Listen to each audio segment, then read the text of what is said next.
ರೈತರ ಪರವಾಗಿ ಬಿಜೆಪಿ ಪ್ರತಿಭಟನೆ ಮಾಡ್ತಾ ಇದೆ. ರೈತರ ಪರವಾಗಿ ಸದನದಲ್ಲಿ ನಾವು ಕೂಡ ಹೋರಾಟ ನಡೆಸ್ತೀವಿ. ಬಿಜೆಪಿ ರಾಜ್ಯಾಧ್ಯಕ್ಷ ಬಿವೈ ವಿಜಯೇಂದ್ರ ಹೇಳಿಕೆ ಕೊಟ್ಟಿದ್ದಾರೆ. ಕಬ್ಬಿನ ಎಫ್ಆರ್ಪಿ ವಿಚಾರದಲ್ಲಿ ರಾಜ್ಯ ಸರ್ಕಾರ ಮೋಸ ಮಾಡಿತು. ಎಫ್ಆರ್ಪಿ ಬೆಲೆ ನಿಗದಿಪಡಿಸುವಲ್ಲಿ ರಾಜ್ಯ ಸರ್ಕಾರ ಮೋಸ ಮಾಡಿದೆ. ರೈತರಿಗೆ ರಾಜ್ಯ ಸರ್ಕಾರ ಕನಿಷ್ಠ ಖರೀದಿ ಕೇಂದ್ರಗಳನ್ನು ಕೂಡ ತೆಗೆದಿಲ್ಲ. ಮೆಕ್ಕೆಜೋಳ ಬೆಳೆದಂತಹ ರೈತರ ಪರಿಸ್ಥಿತಿ ಸಂಕಷ್ಟದಲ್ಲಿದೆ. ರಾಜ್ಯ ಸರ್ಕಾರದ ವಿರುದ್ಧ ಬಿವೈ ವಿಜಯೇಂದ್ರ ಕಿಡಿಕಾರಿದ್ದಾರೆ. ಮತ್ತೆ ಸಚಿವ ಸಂಪುಟ ಸದಸ್ಯರು ತಮ್ಮ ವೈಫಲ್ಯಗಳನ್ನ ಮುಚ್ಚಿ ಹಾಕಿಕೊಳ್ಳುವ ಸಲುವಾಗಿ ಕೇಂದ್ರ ಸರ್ಕಾರದ ಮೇಲೆ ದೂರ್ತಾ ಇರುವಂತದ್ದು ನಾವು ಕೂಡ ಗಮನಿಸಿದ್ದೇವೆ. ಇವರ ಬಂಡವಾಳವನ್ನ ಬಯಲು ಮಾಡುವಂತ ಕೆಲಸ ಸದನದ ಒಳಗಡೆ ಮತ್ತು ಸದನದ ಹೊರಗಡೆ ಹೋರಾಟದ ಮುಖೇನ ನಾವು ಮಾಡುತ್ತೇವೆ. ನಾನು ತಮ್ಮ ಮುಖೇನ ಈ ರಾಜ್ಯದ ಗೌರವಾನ್ವಿತ ಮುಖ್ಯಮಂತ್ರಿ ಕೇಳೋದಕ್ಕೆ ಇಚ್ಛೆ ಪಡ್ತೇನೆ. ಒಪ್ಕೊಳ್ತೇನೆ, ಇವತ್ತು ಕಬ್ಬಿನ ವಿಚಾರದಲ್ಲಿ ಕೇಂದ್ರ ಸರ್ಕಾರ ಎಫ್ಆರ್ಪಿಯನ್ನು ನಿಗದಿ ಮಾಡುವಂಥದ್ದು. ಆದರೆ ಎಫ್ಆರ್ಪಿಗಿಂತ ಹೆಚ್ಚು ದರವನ್ನ ಕೊಡೋದಕ್ಕೆ ಯಾವುದೇ ಅಡೆತಡೆಗಳು ಇಲ್ಲ. ಬೇರೆ ಬೇರೆ ರಾಜ್ಯಗಳು, ಮಹಾರಾಷ್ಟ್ರ ಆಗಲಿ ಬೇರೆ ರಾಜ್ಯಗಳಾಗಲಿ ಎಫ್ಆರ್ಪಿಗಿಂತ ಹೆಚ್ಚು ದರವನ್ನ ಅಲ್ಲಿ ಆ ರಾಜ್ಯಗಳಲ್ಲಿ ನೀಡ್ತಾ ಇರಬೇಕಾದ್ರೆ ಇವ್ರಿಗೇನು ದಾಡಿ ಆಗಿದೆ? ಅದಕ್ಕೆ ಕೇಂದ್ರ ಸರ್ಕಾರವನ್ನು ದೂರಬೇಕು. ಮೆಕ್ಕೆಜೋಳ ಬೆಳೆಯುವಂತ ರೈತರು ಇವತ್ತು ರಾಜ್ಯದಲ್ಲಿ 54 ಲಕ್ಷಕ್ಕೂ ಹೆಚ್ಚು ಮೆಟ್ರಿಕ್ ಟನ್ ಅನ್ನ ಮೆಕ್ಕೆಜೋಳವನ್ನ ಬೆಳೀತಾರೆ ರೈತರು.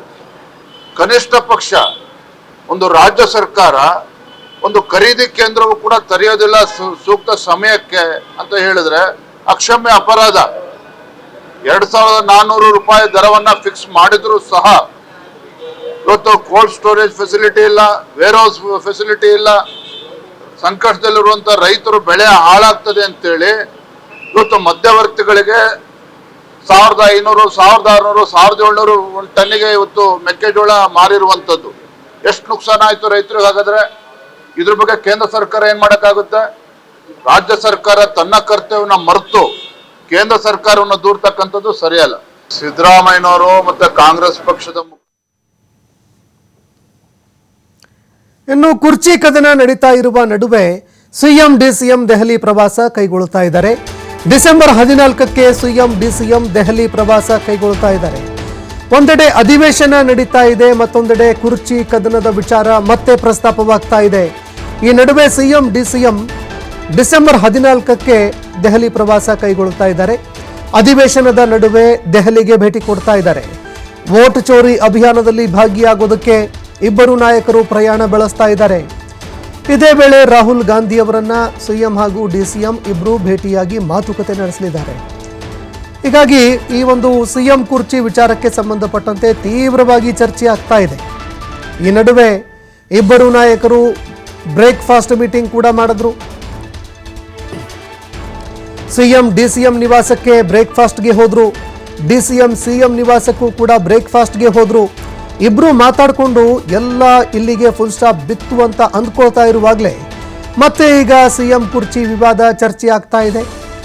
ಈ ನಡುವೆ ಸಿಎಂ ಹಾಗೂ ಡಿಸಿಎಂ ಇಬ್ರು ಡಿಸೆಂಬರ್ 14ಕ್ಕೆ ದೆಹಲಿ ಪ್ರಯಾಣ ಮಾಡ್ತಾ ಇರೋದು ಸಾಕಷ್ಟು ಚರ್ಚೆಗಳಿಗೆ ಕಾರಣವಾಗ್ತಾ ಇದೆ.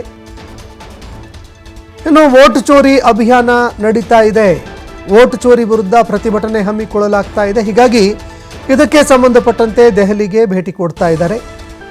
ಇದೇ ವೇಳೆ ರಾಹುಲ್ ಗಾಂಧಿ ಅವರನ್ನ ಭೇಟಿಯಾಗ್ತಾರೆ ಅನ್ನೋ ಮಾತುಗಳು ಕೇಳಿಬರ್ತಾ ಇದೆ. ಹೀಗಾಗಿ ಆ ಸಂದರ್ಭದಲ್ಲಿ ಸಿಎಂ ಡಿಸಿಎಂ ಇಬ್ಬರ ಮುಂದೆ ಹೈಕಮಾಂಡ್ ನಾಯಕರು ಸಿಎಂ ಕುರ್ಚಿ ವಿಚಾರ ಪ್ರಸ್ತಾಪ ಮಾಡ್ತಾರಾ ಅನ್ನೋ ಪ್ರಶ್ನೆ ಕೂಡ ಎದುರಾಗ್ತಾ ಇದೆ. ಯಾಕಂದರೆ ಈ ಹಿಂದೆ ಇಬ್ಬರು ಮೀಟಿಂಗ್ ಮಾಡಿದಂತಹ ಸಂದರ್ಭದಲ್ಲಿ ಏನು ಡಿನ್ನರ್ ಮೀಟಿಂಗ್ ಮಾಡಿದ್ರು, ಆಗ ಇಬ್ಬರು ಸ್ಪಷ್ಟಪಡಿಸಿದ್ರು, ಯಾವಾಗ ಹೈಕಮಾಂಡ್ ನಾಯಕರು ಬುಲಾವ್ ಕೊಡ್ತಾರೆ, ಯಾವಾಗ ಹೈಕಮಾಂಡ್ ನಾಯಕರು ದೆಹಲಿಗೆ ಬರೋದಕ್ಕೆ ಹೇಳ್ತಾರೆ, ನಾವು ಹೋಗ್ತೀವಿ ಅಂತ ಸಿಎಂ ಸಿದ್ದರಾಮಯ್ಯ ಅವರು ಕೂಡ ಹೇಳಿದ್ರು. ಡಿಸಿಎಂ ಡಿಕೆ ಶಿವಕುಮಾರ್ ಅವರು ಜೊತೆಗೆ ನಾನು ಇಬ್ರು ಹೈಕಮಾಂಡ್ ನಿರ್ಧಾರಕ್ಕೆ ಬದ್ಧರಾಗಿದ್ದೀವಿ ಅಂತ ಸಿಎಂ ಅವರು ಹೇಳಿದ್ರು. ಹೀಗಾಗಿ ಇಬ್ರು ಭೇಟಿ ಕೊಡ್ತಾ ಇರುವ ಹಿನ್ನೆಲೆ ಸಾಕಷ್ಟು ಚರ್ಚೆಗಳು ಗರಿಗೆದರ್ತಾ ಇದೆ. ಪವರ್ ಶೇರಿಂಗ್ ವಿಚಾರ ಹೈಕಮಾಂಡ್ ನಾಯಕರು ಪ್ರಸ್ತಾಪ ಮಾಡ್ತಾರ? ರಾಜ್ಯ ರಾಜಕಾರಣದಲ್ಲಿ ಆಗಿರುವಂತಹ ಬೆಳವಣಿಗೆಗಳ ಬಗ್ಗೆ ಏನಾದರೂ ಪ್ರಸ್ತಾಪ ಮಾಡ್ತಾರಾ? ಆ ಬಗ್ಗೆ ಚರ್ಚೆ ಏನಾದರೂ ಆಗುತ್ತಾ ಅನ್ನೋ ಪ್ರಶ್ನೆ ಕೂಡ ಕಾಡ್ತಾ ಇದೆ. ಅದರಲ್ಲೂ ಈ ಒಂದು ಸಿಎಂ ಕುರ್ಚಿ ವಿಚಾರಕ್ಕೆ ಸಂಬಂಧಪಟ್ಟಂತೆ ಏನೆಲ್ಲ ಕಿತ್ತಾಟ ಜಟಾಪಟಿ ಇದೆಲ್ಲ ನಡೀತು. ಇದಾದ ನಂತರ ಮೊದಲ ಬಾರಿಗೆ ಇಬ್ಬರು ದೆಹಲಿಗೆ ಭೇಟಿ ಕೊಡ್ತಾ ಇದ್ದಾರೆ. ಹೀಗಾಗಿ ಹೈಕಮಾಂಡ್ ನಾಯಕರು ಈ ವಿಚಾರ ಪ್ರಸ್ತಾಪ ಮಾಡ್ತಾರಾ ಇಲ್ವಾ ಅನ್ನೋ ಪ್ರಶ್ನೆ ಎದುರಾಗ್ತಾ ಇದೆ.